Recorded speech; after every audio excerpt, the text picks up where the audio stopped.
to go ahead and get started, though, with a proclamation from Mayor Matt Starr. Right. So,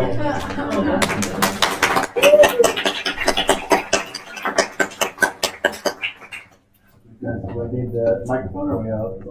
Are you getting it?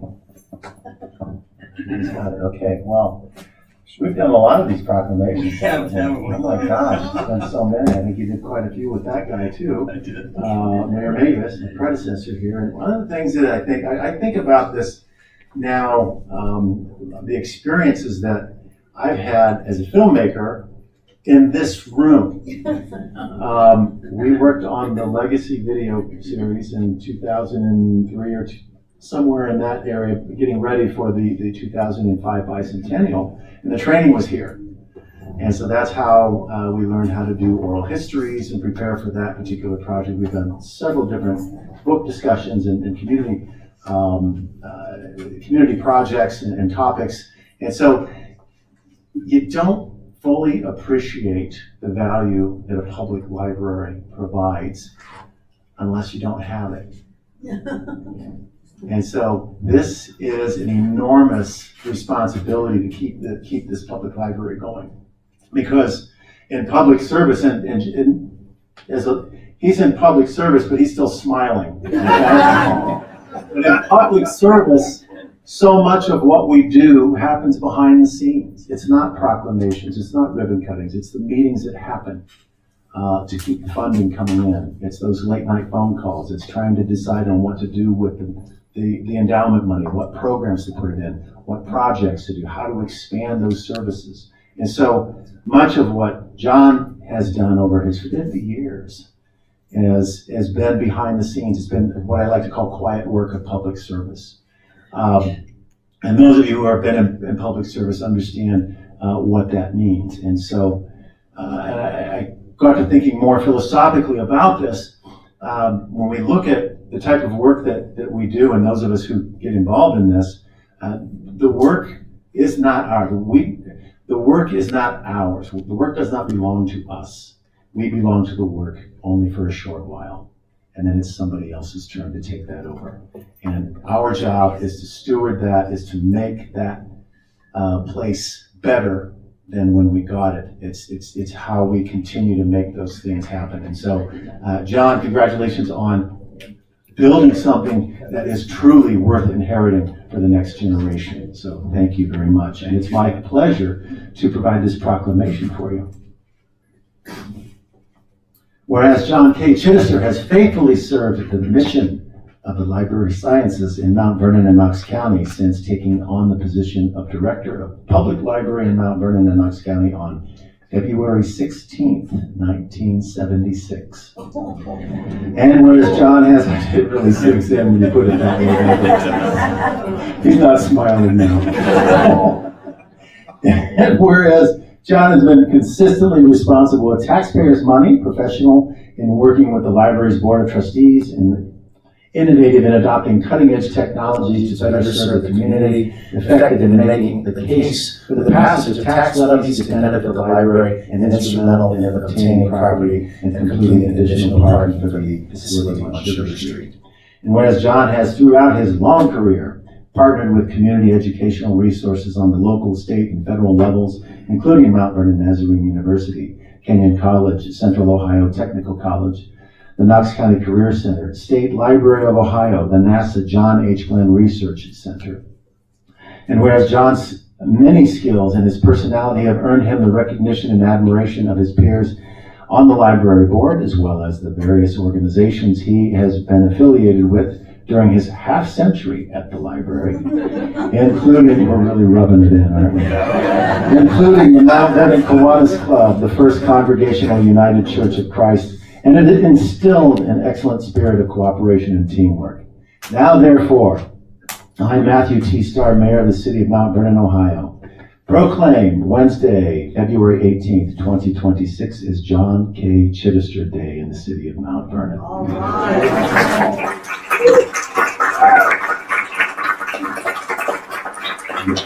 Now I call upon all citizens to join me in expressing our heartfelt appreciation for his outstanding contributions to this community. Once again, John K. Chidester.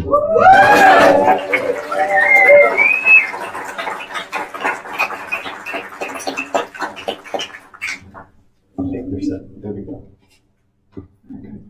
Thank you so much. You got it.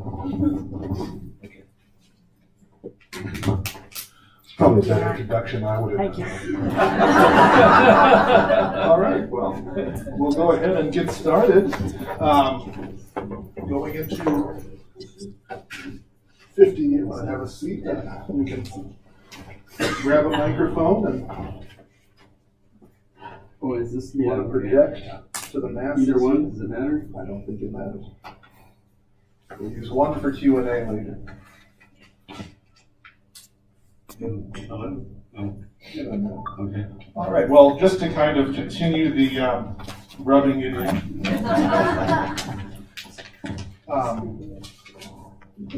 Mr. Chidester does the radio show on WMVO every Wednesday morning, has for About 49 years.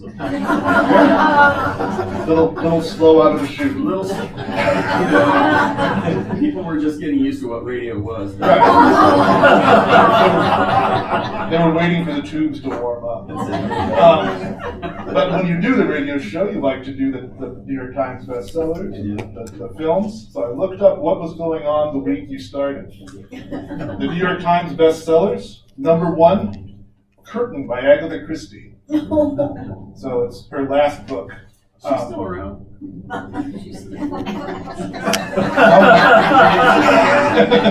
Somewhere she is. Ragtime, E.L. Doctorow is 2.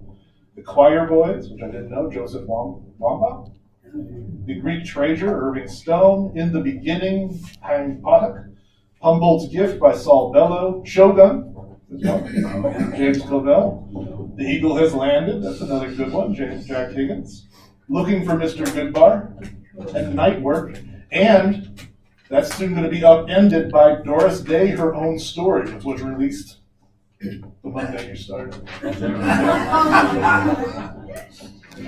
The number one movie opened that weekend, and it was Taxi Driver. It knocked One Flew Over the Cuckoo's Nest off the top, followed by The Sunshine Boys, George Burns, right? And Walter Matthau. It's the Sunshine Boys. Is it? I hope so. That's what I've been thinking about. I'll take your word for it. If not, I've just committed to an incorrect statement on film. Dog Day Afternoon is next. Adventures of the Wilderness Family, which I remember watching as a kid and haven't heard of since. The Hindenburg, Lucky Lady, The Killer Elite, featuring the recently departed Robert Duvall, Gable and Lombard, featuring James Brolin, and The Man Who Would Be King, rounding off the top 10. And the Billboard Top 10 Singles. You'll like some of these. I'm sure. 50 Ways to Leave Your Love. Oh, yeah. There's a story about that. We can tell it one day. I'll tell it. Love to Love You Baby by Donna Summer. You Sexy Thing by Hot Chocolate. I Write the Songs by Barry Manilow. Sing a Song by Earth, Wind and Fire. Akron's Own Ohio Players with Love Roller Coaster. Paul Anka, Times of Your Life. The Theme from SWAT. Don't know that one. Convoy. And Neil Sedaka's Breaking Up Is Hard to Do. So it was all over the place in the top 10. And the top album was Bob Dylan's Design. And it's the follow-up to Blood on the Tracks. It's the one that has Hurricane on it. So that's where we are in that bicentennial year. The top news stories taken from the pages of the Mount Vernon News. The microfilm upstairs in the genealogy room. The Patty Hearst trial was continuing. Gerald Ford was working toward just a squeaker of a victory in the New Hampshire primary. Who'd he beat? In the New Hampshire primary. A political has-been, Ronald Reagan. Beat him by about a percentage point. Hua Guofeng became premier of China upon the death of Zhou Enlai. Dorothy Hamill won gold in figure skating. Didn't get the Wheaties box that year, though. That was Bruce Jenner. You know how much Wheaties cost the year you got this for a box of Wheaties? I'm gonna guess 75 cents. 89 cents, 39 cents for the 12-ounce box. At the local IGA. Things you could learn from the microphone. And Sal Mineo was murdered the day you started. So you have an alibi.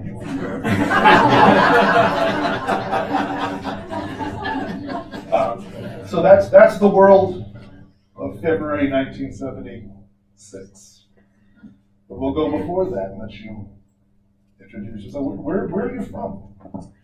Well, I am a native Ohioan. I was born in Toledo. My dad was, at the time, minister. Oh, do I need to do this? Hello? Yes. My, does this make any difference? Yes. Oh, you're here? Okay, I'm sorry.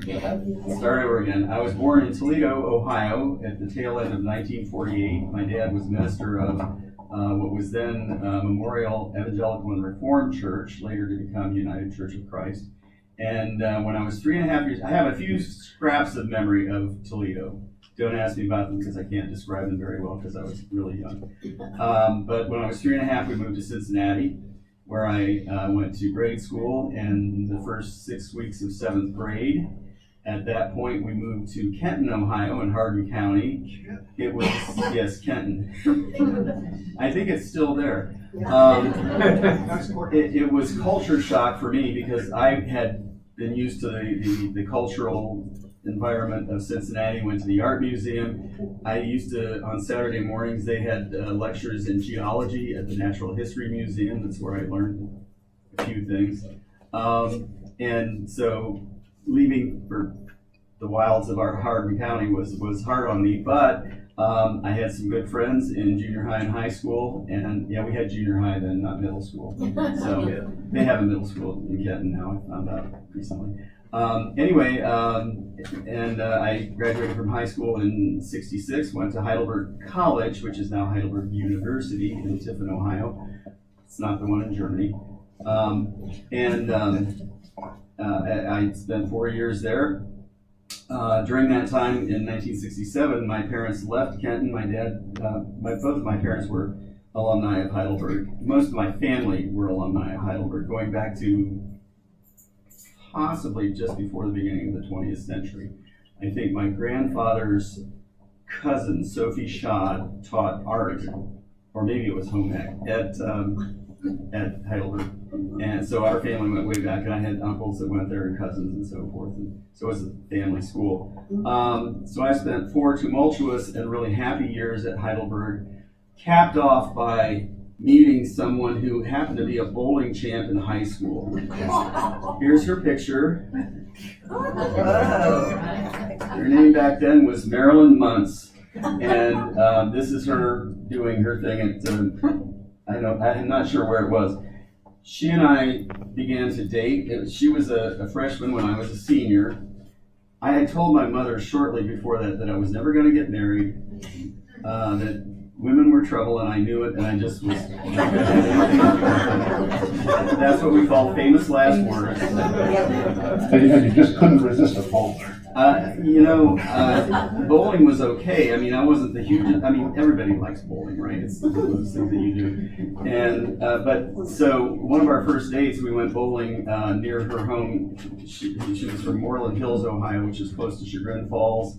And there was a bowling alley up on Chagrin Boulevard that we went to, and she told me, and she meant this seriously, I think. She told me that she tried to lose. She failed at that miserably. And I failed at bowling miserably. But it didn't matter. I married her anyway. So, how far do you want me to go with this? It's your show. So, yeah, I was a senior. She was a freshman. I graduated. 2 weeks after I graduated, I raised my hand and swore an oath to allegiance to the Constitution and whoever was the Commandant of the United States Air Force at the time. And I entered the United States Air Force. I was on active duty for 2 years. I did a lot of interesting things. My first summer, of course, there was basic training at Lackland Air Force Base. And even before I was out of basic, I had signed up to be a part of the Defense Language Institute. And I was teaching mostly Vietnamese officer candidates. This was, of course, the Vietnam War was raging, and we talked about it a lot. We didn't do much about it, but so I was teaching Vietnamese officer candidates English. I also had some Iranian officer candidates. There were a couple of Greeks. There were 3 German guys who spoke better English than any of us, and you could tell the contempt on their faces when we tried to teach them English. It was like, okay, I know you had our part of the language first, hundreds of years earlier. But anyway, so I did all of that, and then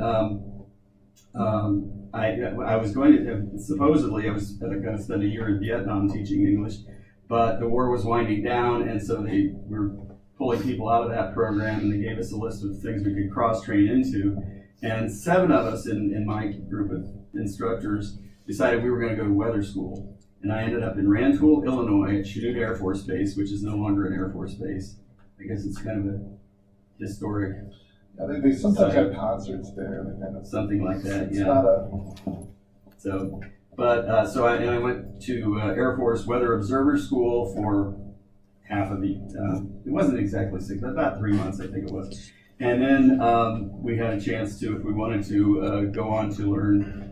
What's known as RAWINSON, that stands for radio wind sounding, and it's setting up weather balloons. And so I ended up then in Oklahoma setting up weather balloons. In between weather school and going to Oklahoma, Marilyn and I got married. And she was, that was the end of her sophomore year at Heidelberg. So she spent her junior year with me in Oklahoma. We call that her junior year abroad. It was like a different country to us. It took some getting used to. But after that year, that was the end of my second year in the Air Force, they were winding down the war, and they came up with a program called Palace Chase that allowed you, if you were in certain Air Force occupations, and the weather happened to be one of them, it allowed you to trade your remaining active duty time for twice as much time in the Guard or Reserve, but you had to find your own unit. So I pulled out this big book that we had with all of the weather units in the Air Force, active Air Force, the Air National Guard, and the Air Reserves. And lo and behold, there was a unit in Mansfield, Ohio. I called them up. I talked to a guy who's with Sergeant Al Silka. I remember him to this day. He was a great guy. And I said, "Do you have a spot for an observer?" And he says, "Yeah." I said, "Well, sign me up, would you?" He said, "Okay." And about 2 weeks later, 3 weeks later, we were packing our bags, and I had gotten out of the Air Force active duty, and we went back to Tiffin, Ohio, which is where my parents lived. I spent a year there it was my wife's senior year at Heidelberg, and after I had spent some time doing summer work a year previous to that, 2 years previous to that, at Union Carbide in Fostoria, Ohio. It was really dirty, ugly work. And I was going to go back to doing that, but then a friend of mine, classmate, his name was Steve Sterrett, and he was the associate editor at the Fostoria Review-Times, and he and I had worked on the college paper together. The college paper, by the way, was called The Killicuddy. There are stories about that later, maybe. Don't want to get too far, digress too much. So I ended up becoming the city editor and reporter for the Fostoria Review-Times for my wife's senior year at Heidelberg. I would have loved to have stayed there. I was really fond of journalism. Writing was one of the things that I was an English major in Heidelberg, and so writing was one of the things that I was really vested in and have been so all my life now. But my dad wanted me to go on to get some kind of a graduate degree. He wanted me to get a PhD, and PhDs in English, are widely unemployed. So, and I actually had put in applications to a couple of grad schools, the English departments, and was accepted. But at the last minute, my application at Case Western Reserve, I called them and said, "Can I transfer that to the library science department?" Now, the impetus for that, I should have to say this, my mother-in-law, Marilyn's mom, was a school librarian, and she had attended Case Western Reserve Library School.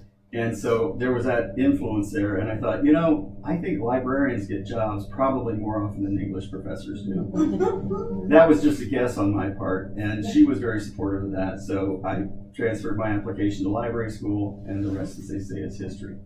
Okay, so when you went to Heidelberg to be an English major, what was your idea then? Did you want to be a professor? So, good question. Initially, when I got there, they had me signed up as a philosophy and religion major, which was because of my dad, I guess.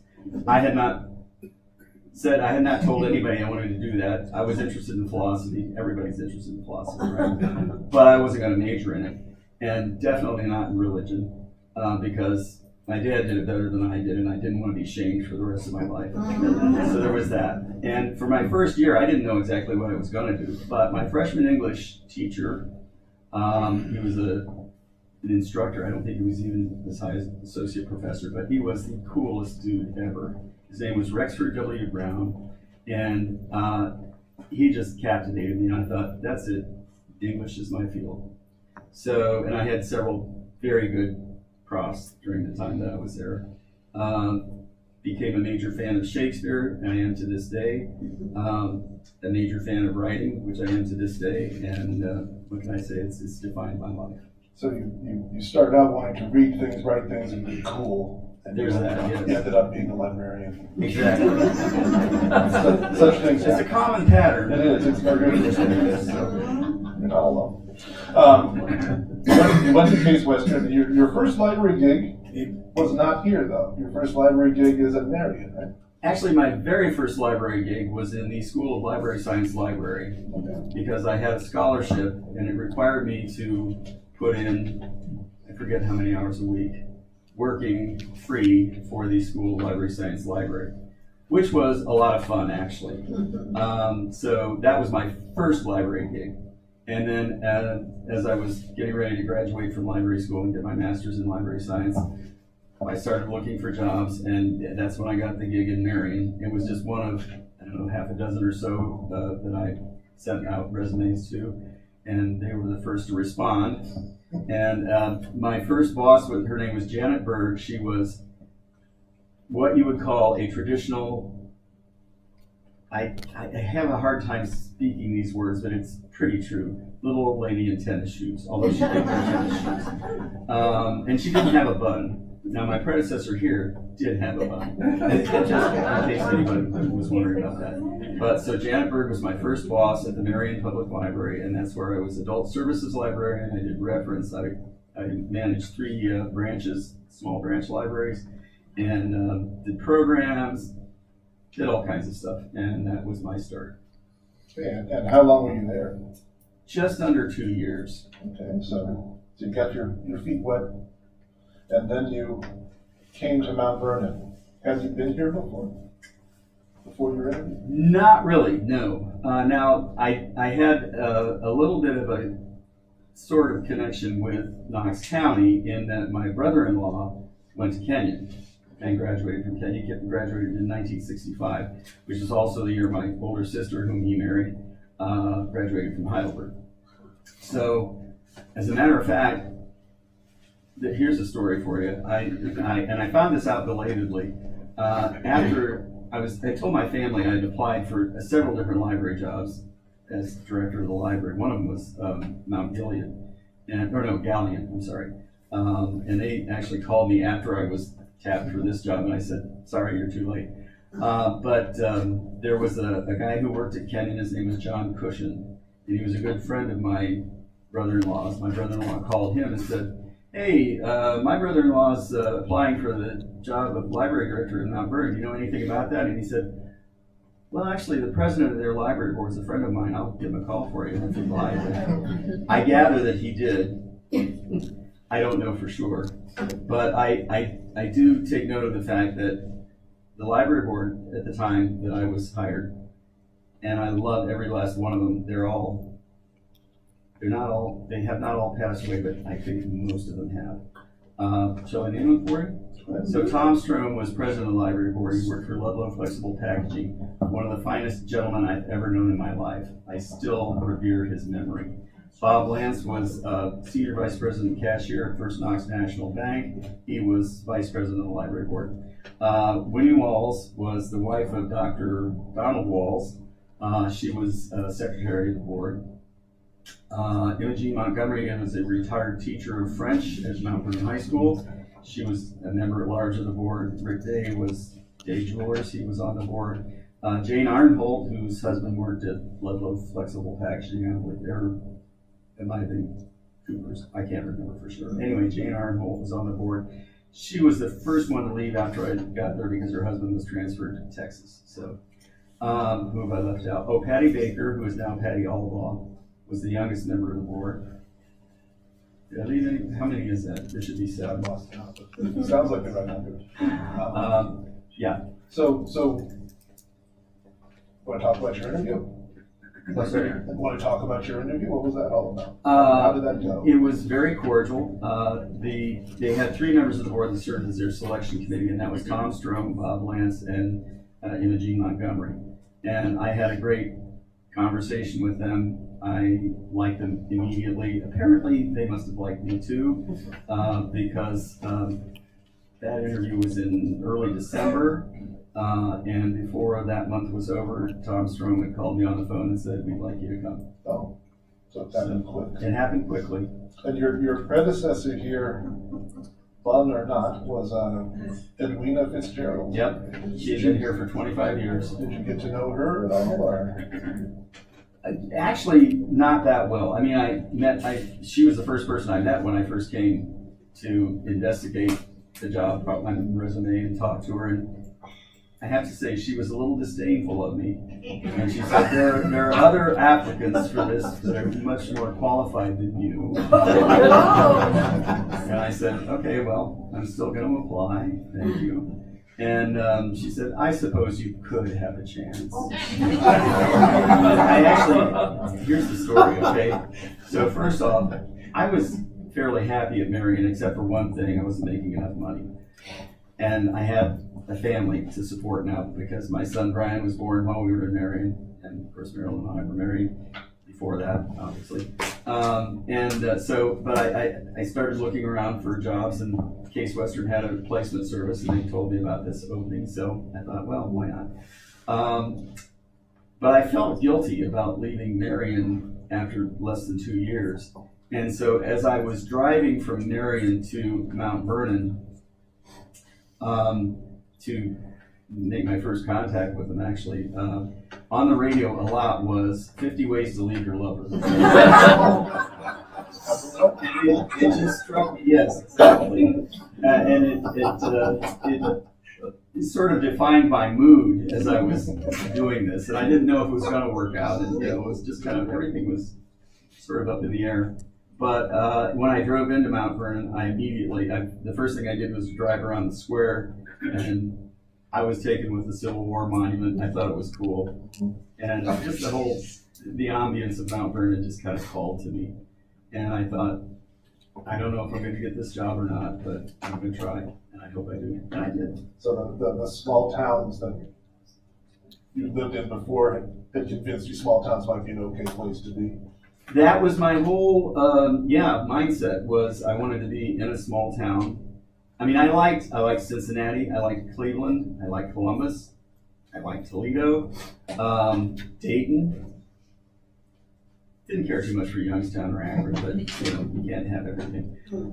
So I did like big cities, and I like to go to big cities for certain things, cultural things, restaurants. You can go and come back. That is allowed in this state, yes. So, but as for where I wanted to raise my children, a place like Mount Vernon was ideal. Yeah. Okay, so you didn't get to know when you came here, the library. It's not quite what it is now. When did you have first impressions that very time, or? Well, it was a somewhat small building, and you can tell what it was like because just stand outside and look, and then there's this big cracker box behind a smaller cracker box, and it was a smaller cracker box I was here. The big building was not there. And when I first looked at it, I thought, it needs a big building on the end of it, doesn't it? So I was thinking about that almost from the start, yeah. Well, on your third day, you didn't admit that. Because on your third day, when you were interviewed, you said you really had no new plans to change the library operation, right? Yeah, that was my third day. On the fourth day, I thought, That's hey, what you got to do.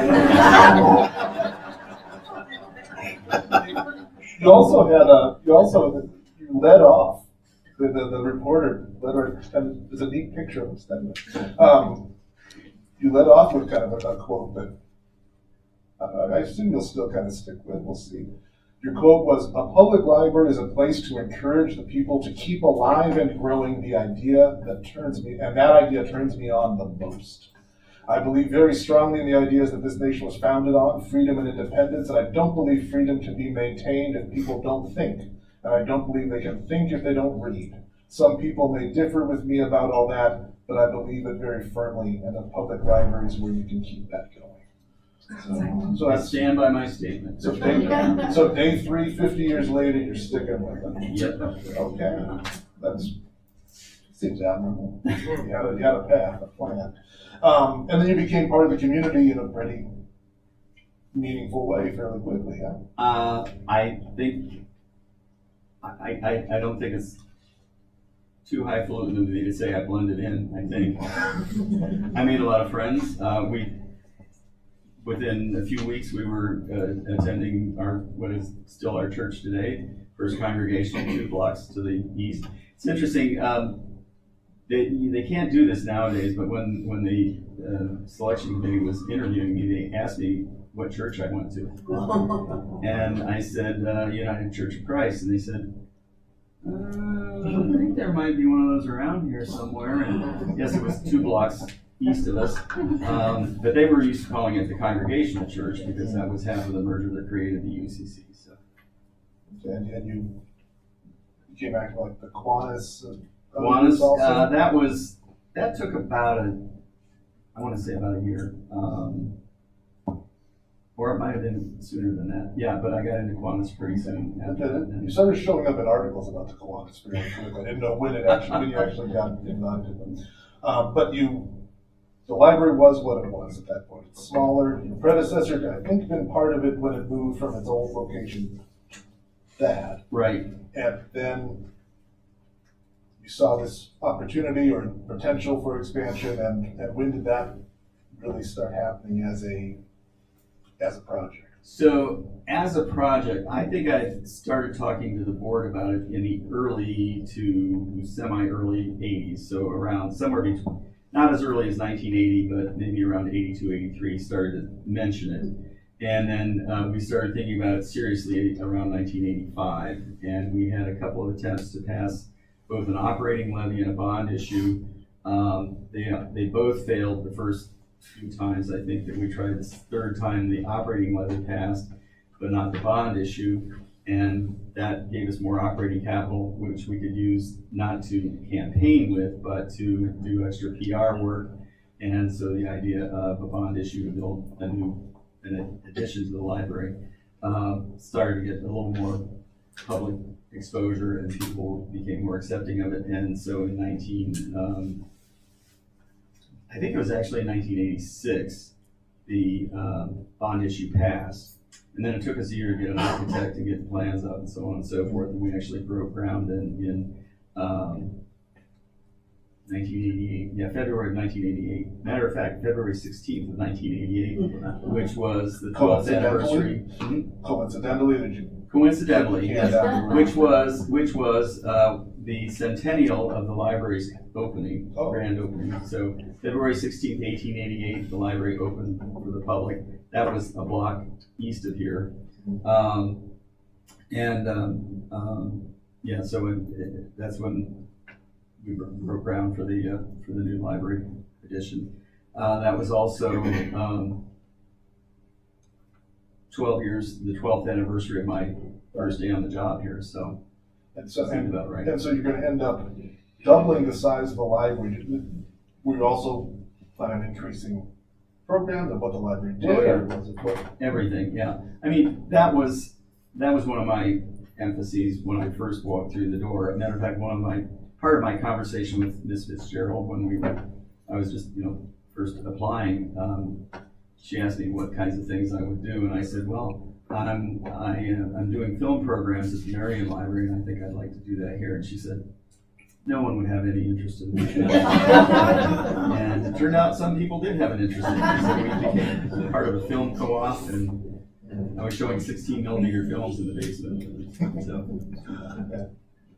So expanded the library, expanded what the library offered. How about the branches? Were there two when you started? There were two, Fredericktown and Danville. Fredericktown had opened in 1948. Danville was in 1965. They were small. They were, I hate to say it, neglected. And so I had talks with the branch managers very shortly after I arrived here. And it seemed like I needed to beef up those operations. So that was part of the plan. Yeah, and Vernon ends up building its own building in what, 95? Is that 95, yeah.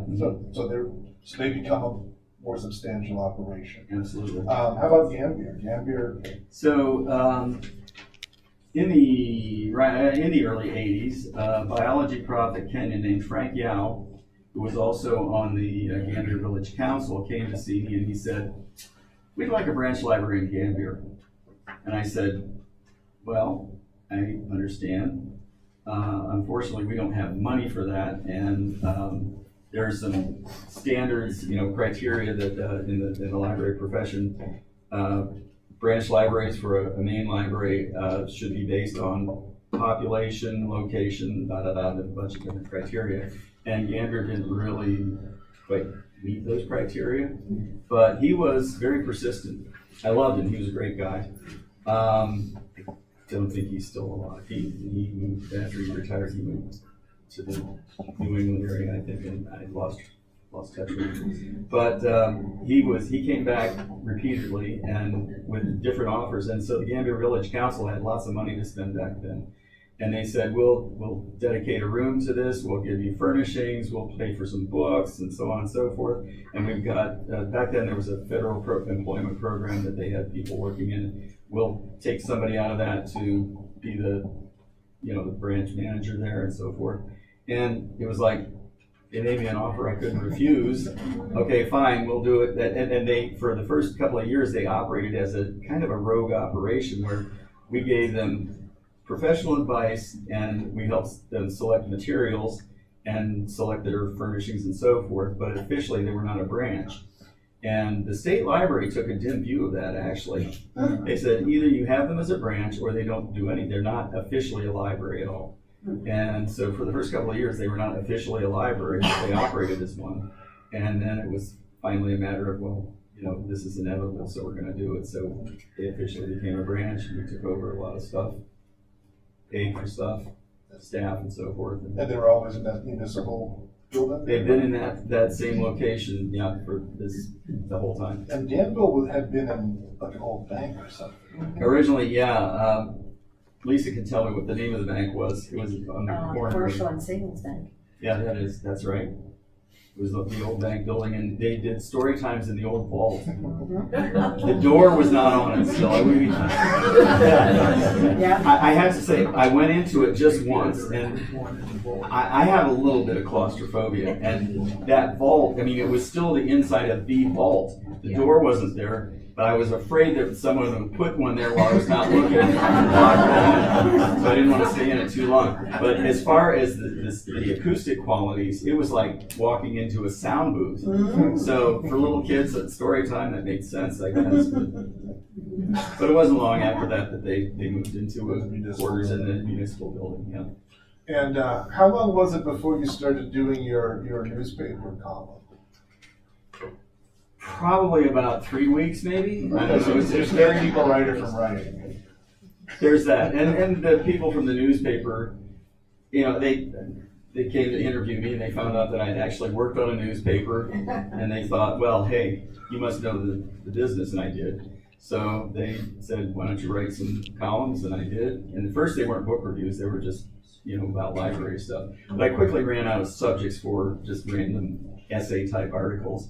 And they said, well, why don't you do book reviews? And that makes sense. So that's what I did. And you became a staple of the Mount Vernon News' TV guide for like a decade. Quite a few, longer than that, yeah, quite a few years.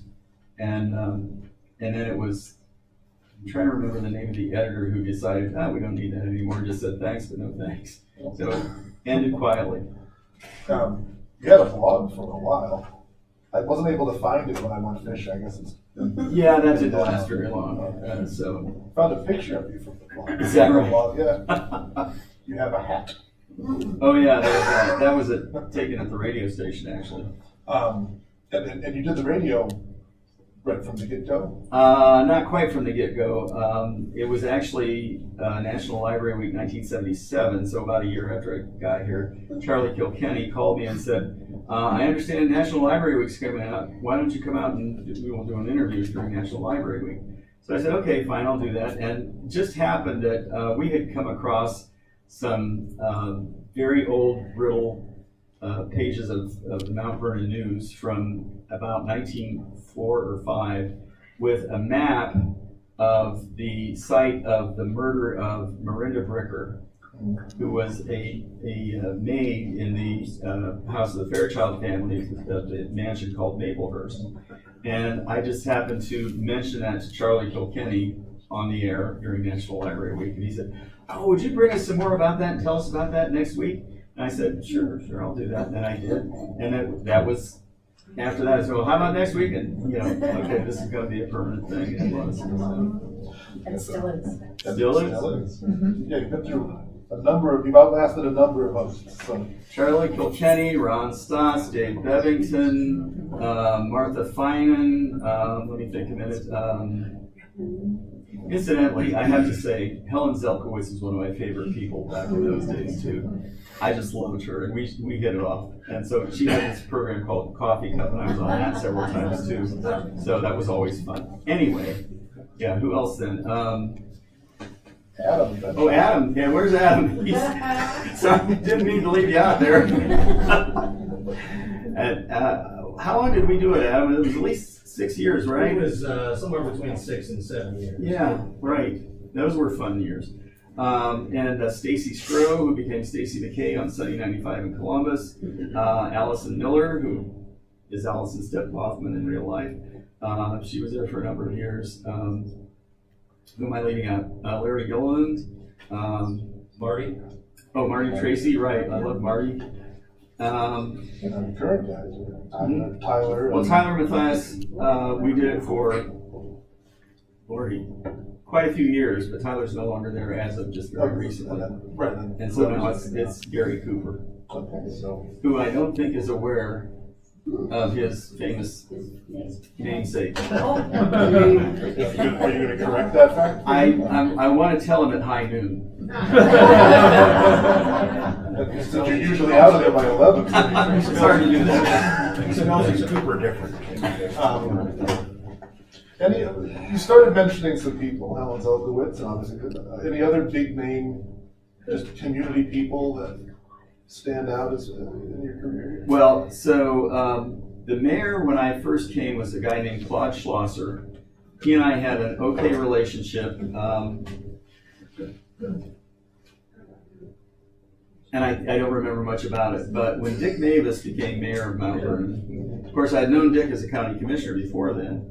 But when Dick became mayor of Mount Vernon, I was like, this is great. This is great. And so he is sitting over here, and he is one of the public officials with whom I have a long history, and I think entirely cordial history, along with, of course, his wife Peggy was on the library board for how many years? I don't know, I was trying to figure that A out. long time, yeah. And so, other public officials, Or just people in the community. or people in the, You might end up forgetting somebody and leaving them out. So Oh. we won't allow them to be offended. This is cut Yeah. for time. yeah, well, literally hundreds. I mean, Okay. all kinds, yeah. People at the NAS, church people in lots of different churches. How about at the library itself? Anybody? working with here that stood out as being particularly influential, or hopefully in a good way? Yeah, my colleagues over the last 50 years have been very influential. And if I'm going to pick out two, shall we make it two? Two things are Two big names in my mind, in my history. One of them is sitting somewhere back here. Her name is Mary McGavick. And she was hired at about the same time Vi Arman was hired. Mary was a reference librarian. She's a professional. She had her degree. And Vi had worked for Peggy in the elementary schools libraries for, I don't know, how long did she work for you? Several years. Yes. Several years. And then I hired her, I think maybe on the recommendation of Peggy, and she became our head of circulation and had a long, really great career as head of circulation. So those are two names that stand out quite a bit, yes, for me. Let's see. And that's, by restricting it to two, anyone we didn't mention was cut for time. How about big career highlights? Just things that stand out as being particularly meaningful in your 50 years here. So, library programming has always been a big thing for me. And one of the earliest things that we did, I'm not sure exactly how this started, but I think it started when Roy Workman, who was a professor of history at Kenyon, and his wife worked for us. She became our children's librarian for I forget how many years, and then she became the director of the Muskingum County Library. But Roy came into my office one day and he said, and one of his colleagues, John Agresto, they'd been talking and they wanted to start a discussion series. And it was called Let's Talk About It. And they wanted to address issues of freedom of speech, American values, and so on and so forth. And one of their programs was on hunting and trapping. And this was right at the time that gun control was a big issue in America in general. And that got the biggest Luckily, crowd. that's been solved. Yeah, solved that one long ago, didn't we? Yeah. But that just, the topic of hunting and trapping sort of implied guns, I guess, although you don't use a gun for a trap, but hunting, obviously. And so we got the biggest crowd for that of all that entire series. That stands out in my mind. The building project that created the building that we have today was enormous for me. I mean, it took many years building up to it, and then doing it was a challenge, and I could not have done it without lots of different people. Mary was with us through that. Peggy was. Suzanne, where's Suzanne? Oh, she had to leave, I think. Okay, Suzanne Parrish was here earlier. She was one of our board members during the building project and long after. So, yeah, Okay, so a lot of people. a lot of people involved, and the career highlights are products of lots of people's efforts and lots of. Absolutely. Sort of speaking to that, since we have an audience, and I bet some of them know you, and some of them might have a story or two to share. Let's Throw it open. Let's throw it open, because we got an extra microphone, and we'd love to hear your stories about John Chidester in the library. So, Oh, there's one back there in the we back. have one. Okay.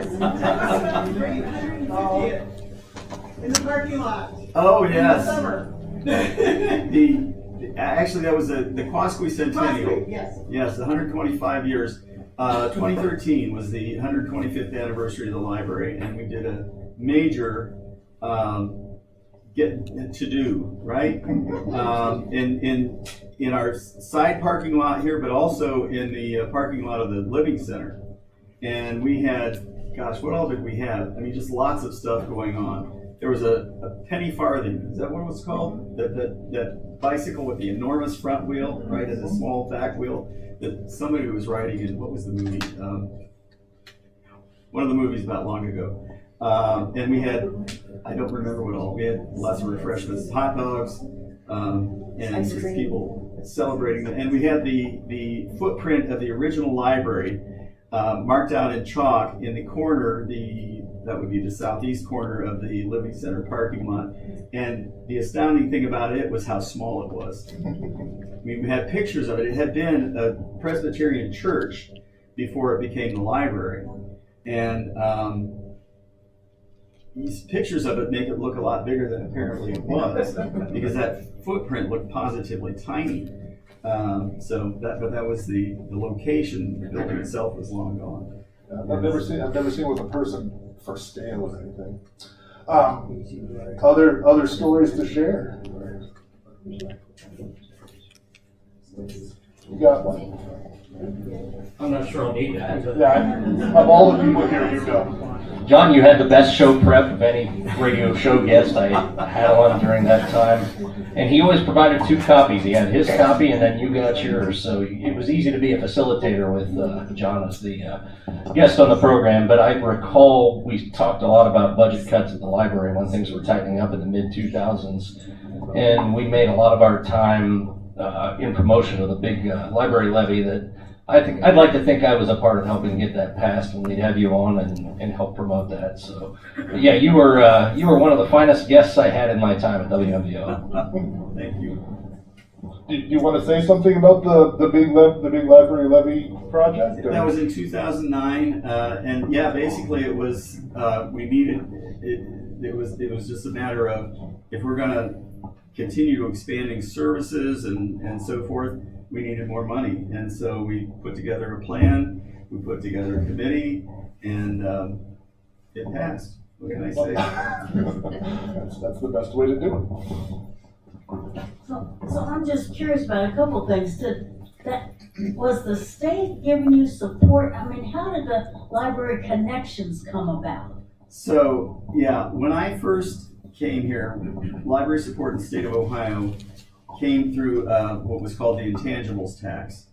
It was a tax on wealth, on investments and so on and so forth. And it was a target of mostly conservative legislators for several decades. They wanted to get rid of it because they didn't think it was fair that only the rich people were. The assumption was that only rich people had investments, I guess. But that it was mostly rich people who were paying for library support. And so they wanted to get rid of it. And they finally did do that when they created what was called the Library and Local Government Support Fund, which was not only for libraries, it also helped park commissions and a couple of other small government entities. But those were kind of pared away pretty quickly, and it was just libraries. And that was basically the state income tax. It was a percentage of state income tax. And that later became the Public Library Fund, which was a percentage of all state taxes, sales tax as well as income tax, but at a much smaller percentage. But it was a fairly decent way of providing support for public libraries. So that plus the levy money meant that we could do pretty much the kind of library program, library support, library. Attention library patrons, the time is 7:30 and the library will be closing in 30 minutes. In 15 minutes, the team makerspace Wi-Fi and patron computers will shut down automatically. If you have anything to check out or need to call for a ride. That's always fun when we're doing a program or a movie in here. And don't worry, I have a key to the building, so we can stay as we want. I also know the code for the security alarms. All right, all right, we've got one in the back.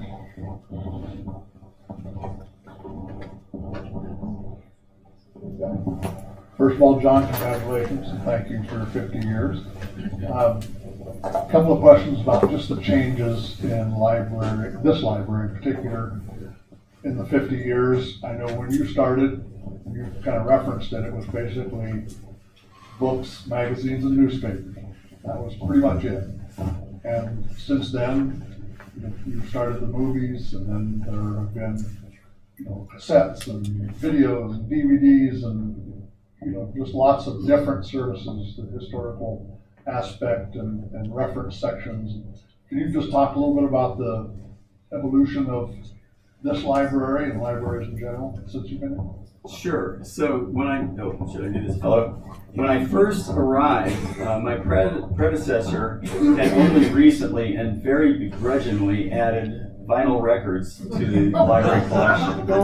And she would not buy anything that was not classical music. So that was it.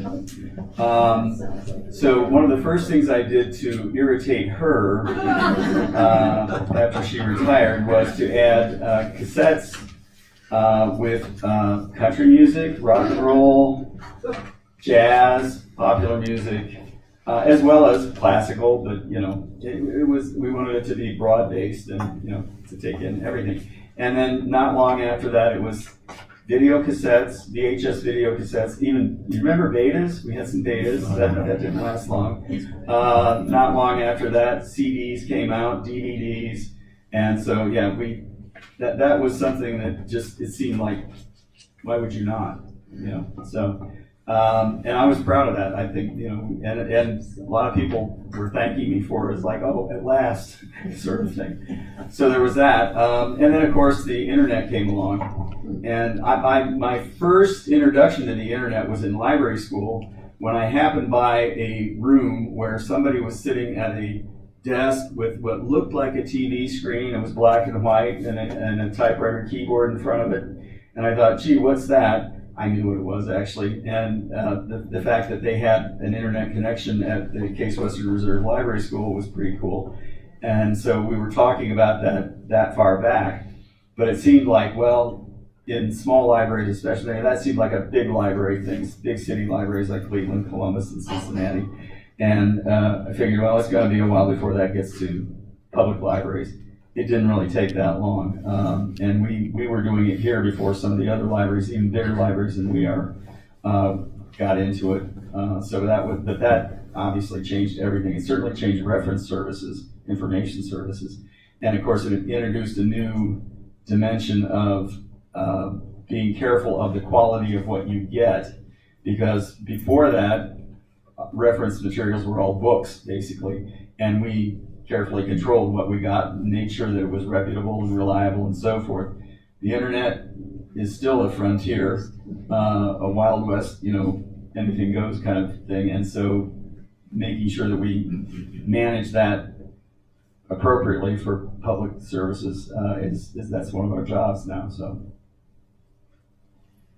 And, we got a Well, question. I wanted to know, I've been really impressed with the talented staff that you have, like with Lisa and the programs that you implemented that benefit all of us, like from children on up to adults. And I wanted to know how that got started. I mean, how did you find out that your staff had extra talent beyond their job? So part of it is luck, and I have felt very lucky, very fortunate to have had, over the course of time, a sterling staff, really talented people who came and were hired for one job and quickly blossomed out into other things. And I was always happy to allow that kind of growth and development for anybody. And so I say partly luck, but also I'm going to take some credit here. I pick them. And I picked some really good ones. Here's a good one right here. There's another good one back there. How many else? Well, here's Mike. I'm right here.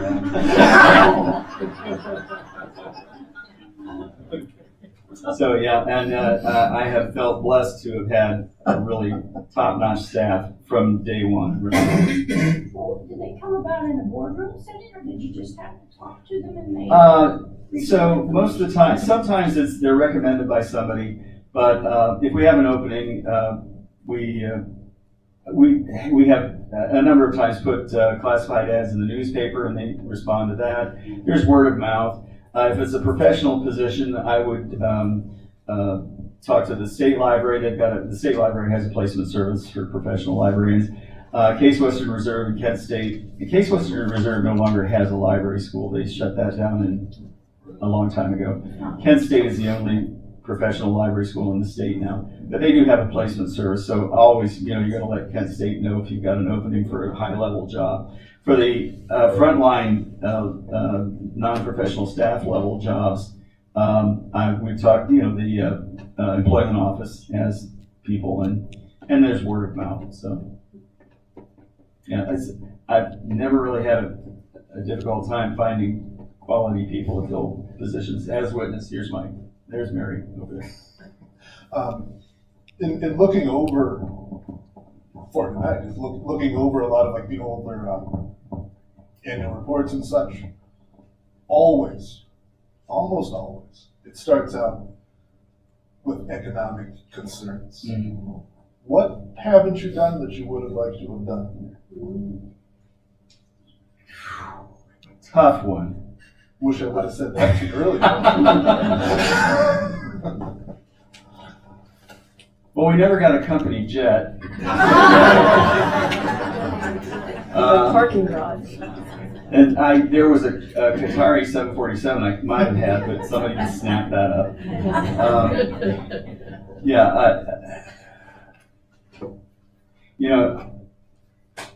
I'm drawing a total blank on that one. I mean, and not that I think that we couldn't have. You always think there's something we could have done that we haven't been able to. There's probably lots of things as you went along. Yeah. But none stand out as being if only. Nothing comes to mind. Yeah. That's a good thing. This isn't a retirement thing. This is a commemoration of 50 years. And we can schedule the 100 year. 2076. But at some point, there'll be someone else. Do you have any, whether they're in the room, or whether they're on the live stream, or whether they're watching on YouTube before some interview years from now? Do you have any advice for whoever comes next? Oh, well. Hire good people and try to stay out of their way. That seems reasonable. There were just a few quick ones I wanted to get to. We can keep going as long as we want, but I wanted to at least get you to weigh in on some questions that I think have been on everyone's mind. Dog person or cat person? Dog and cat. Okay. We have both. I've had both. We have both in our house right now. And I used to not be a cat person. And then my late daughter Meg got my grandson Joey a cat that was given to him by a friend of hers. And she decided to adopt me. And then these two other cats showed up out of nowhere. And they're boy cats. I like girl cats better than boy cats. It's just one of those I can things. tell that. Yeah. But they are trying to worm their way into my heart. They've succeeded in the case of my wife. And so she's one of their allies now in that. So they'll probably succeed sooner So or later. the cat redistribution system is hard at work converting you. It is hard at work, but I am inherently a dog person. Okay. Favorite book? Favorite? Single? Ideally, but we'll give you two if you can't give one. Oh, Lord. Yeah, okay. So one that comes to mind, I'm going to have to say two that come to mind, okay? Two different authors, and this makes it gender equality. So one is John Irving's The World According to Garp. I haven't read everything that John Irving wrote, but I've read a lot of John Irving, and I was first captivated by The World According to Garp. I didn't like the movie at all with Robin Williams. I mean, nothing against Robin Williams, but it was an okay movie, but the book was way better than the movie.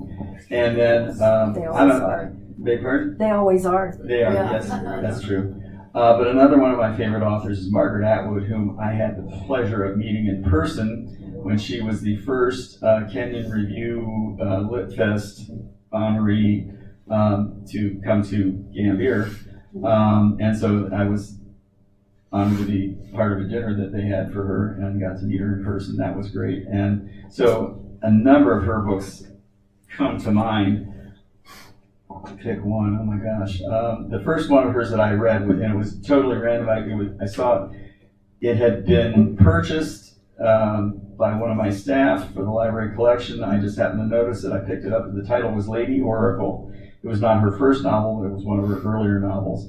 And I was really captivated by it. And then I read Life After Man, or Life Before Man, Surfacing, Bodily Harm, The Robber Bridegroom, Oryx and Crake. I did read The Handmaid's Tale. I didn't really want to, but it was a discussion group topic, so I had to read that. it was okay, not my favorite novel of hers, and just kind of the creepiness of it just overtook me. Well, they're all kind of creepy. I wasn't gonna say that. No, yeah, so, but, well, they're not all kind of creepy. Lady Oracle was not as creepy as The Handmaid's Spice. A lot. But, you know, so, anyway. But yeah, I like Margaret Atwood. Other authors that I like, just to broaden it a little. I've read all of the Robert B. Parker Spencer novels and the Jesse Stone novels and one of the Western novels. I think he might have done 2 or 3 of the Western novels, and I can't remember the title of the Western novel I read. It was okay. It was like a Westernized version of Spencer, but I love the Spencer books. Now those are being continued under someone else's writing. Right? Several different people, yeah. Did you quit or did you? I kind of did, yeah. I think I've read 1 or 2 of those. One of them might have been a Sonny Randall novel. His first few Sonny Randall novels, I read those, and those were pretty good too. Female detective, female Spencer kind of thing. And then somebody else took those over when he died, as well as the Jesse Stone and the Spencer one. So I kind of lost interest after that. Diane Mott Davidson, the Goldie Schultz novels. So my wife and I read those. Well, my wife, okay, little feature of our life. My wife and I read to each other. And we read a lot of books that way. And the Goldie Schultz novels of Diane Mott Davidson were, were those the first ones we started reading to each other? Where is she? Probably. Yeah. Or anyway, early ones. And we've read other things. Okay, senior moment. The Lincoln thing. Doris Kearns Goodwin. Read that to each other. That was a major project, but it was really worth it. That must have taken a while. It did. We did it largely on vacation and spent a lot of time with it. But yeah. Oh, the Harry Potter novels, we read all of those to each other. What else? Just a bunch. So okay, so you're all over the place with favorite books and authors. Do you want to do favorite movie, or is that another one that's too hard? What about the Beetle? It's coming. It's coming. I've got a whole sheet here. Everybody's happy. Happy to be here. Favorite movie? That's a really, really, really tough one. I'm gonna just pick one at random. A Bridge Too Far. Okay. It was a great movie. And we've been shopping at the bit to get the favorite Beatle. Who's your favorite Beatle? So, I've been a Beatles fan from the first time I heard the strains of I Should Have Known Better. It was the song on the radio. I was doing work outside for my dad, and the radio was on, and I heard that, and I was like, who is that? And so that was like 1963 or 4. The stock answer to that question for many years would have been, for almost every Beatle fan I knew, including myself, you can't pick just one. They're a group. They're inseparable, and so on and so forth. So, maybe... So You're about to alienate okay. so So a lot of people of my generation started playing guitar. I used to play guitar before I got arthritis in my hands, and so George Harrison was my inspiration for guitar work because he was the lead guitarist of the Beatles, and he was really good, I thought. And I liked his singing. I liked the songs he wrote. I liked the way he played the guitar. So he was kind of my favorite for at least part of the time. And then, of course, there's John Lennon, for whatever reason, and especially because he was not only a singer and guitar player, but he was also a poet. And I read his poetry when I was in college, and it was kind of cool. So the other two I like a lot, just not enough to say they were my favorites. So, Okay, so you're kind of a toss-up between George and John. Yeah. The right answer was George. Okay. And or good, we can discuss it later. Okay. All right. Does anyone have anything else that they need? Ron had his hand up. Did you want to? Yeah, there have been some cuts federally and it's fallen down to the states, has that affected the libraries here? It is about to, I think. We haven't really felt the impact yet, but we're going to. And how much that impact is going to be is not possible for me to say at this moment, but we're going to feel it. And I don't know, I wish I could predict the future because it's still coming. And that's the best I can tell you right now. Well, that's a much bleaker place to end than. And then I said on a downer. Do you have something you want to share? Did I say I did? I'm seriously trying to remember because I was. You brought props. You said you brought props. Well, yeah, I brought the if you would picture of want my to share. wife, and I brought that first newspaper article where the picture is me meeting Charlie Badger, who was 87 at the time, I think, father of Tom Badger, who was a judge in Knox County for quite a long time, and I thought the world of Tom Badger too, and I was being introduced to Charlie Badger by Laura Walter, who was the children's librarian at the time. That moment, meeting Charlie Badger, was something that has always stuck with me because it was like, wow, here's a guy who's been here a long time. And what he said to me was particularly meaningful because he said, "You cut a fine figure." And I'm like, wow, this guy who's seen everything in his life and been around a long time and is a pillar of the community, and he made that remark to me. It was like, oh, thank you. It gave me a boost that has never left. Oh, good. Comment from the back.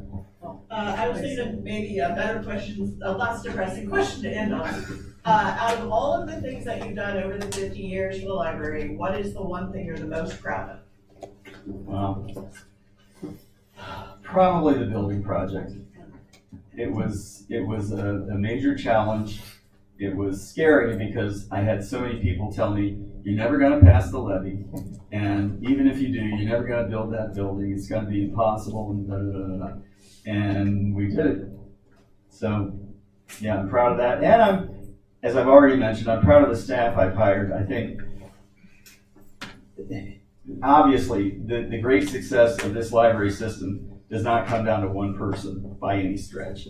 I've had great people doing great things for a long time. I wanted to mention one person, two people that were part of this whole big picture a long time ago from very early on. One is Barbara Blackford, who was the branch manager at Fredericktown for a long time. She died in 2008. I have never forgotten the work she did getting that building built and just building up the library in her community. And the other is Josephine Blue, Joe Blue, who was the wife of Danville Mayor, Jack Blue. And she was as dedicated to that library as anybody's ever been dedicated to any library. So those people, all great people, among many others. Oh gosh, don't get me started. It's a long list. It's a long list. Oh yeah, that's right. Sandra got me started. But yeah, among many others. I by mentioning a few, I leave out so many, and I'm sorry to do that. I'm gonna mention one more. Lisa has been with me for 26 years now, right? And in her job has, first of all, blossomed out to other things too. At first, she was simply my office manager. And when did you start doing programming? She is so talented. Sewing, crafts. Long time. Yeah, long time. And some of our best programs have been put together and presented by Lisa. So, and not to mention, she's my surrogate brain. So, among many others. Mary McGavick. Where are you? There you are. Yeah. Also a surrogate brain for me and treasured colleague, as was Bonnie Arman. And Dee has been, where's Dee? Is she still here? There she is. has been, the work she's done as our clerk treasurer has saved our bacon so many times, I can't count. And I don't know what I would do without her. So, among everybody, but yeah. So, lots of good people, many, many, many good people. I just have one more question then. From what you're saying, it sounds like everybody else is running the library. So what are your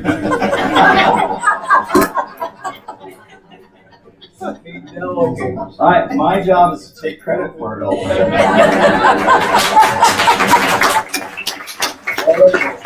Thank you for spending the evening with us, and this will be on YouTube. So once it's there, go post some comments, add some material, and thank you all for coming. And thank you. Thank you.